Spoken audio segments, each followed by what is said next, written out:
আসন্ন ত্রয়োদশ জাতীয় সংসদ নির্বাচনের ধানের শীষের প্রচারণা ও গণমিছিল।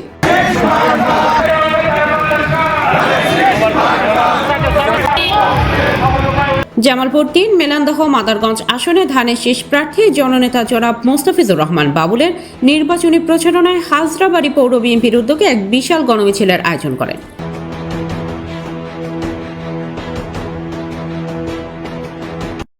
মিছিলটির নেতৃত্ব দেন জনাব ইসমাইল হোসেন, সভাপতি হাজরাবাড়ি পৌর বিএনপি, জনাব শাহ তালাত মাহমুদ, সাধারণ সম্পাদক হাজরাবাড়ি পৌর বিএনপি।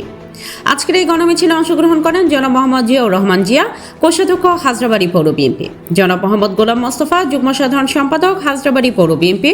উক্ত মিছিলে মহিলা ভোটাররাও অংশগ্রহণ করেন। মিছিলটি ব্রাহ্মণপাড়া আমতলা থেকে হাজরাবাড়ি বাজার হয়ে কোনামালঞ্চ ঢালুয়াবাড়ি প্রদক্ষিণ করেন।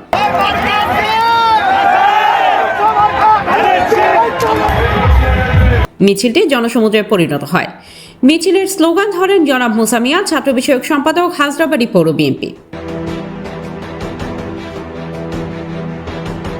আজকের এই গণমিছিল ও নির্বাচনী প্রচারণার শেষ দিন এবং মিছিলটি শেষ করেন হাজরাবাড়ি উচ্চ বিদ্যালয়ে এসে সমাপনী বক্তব্য রাখেন হাজরাবাড়ি পৌর বিএনপির সিনিয়র নেতৃবৃন্দ।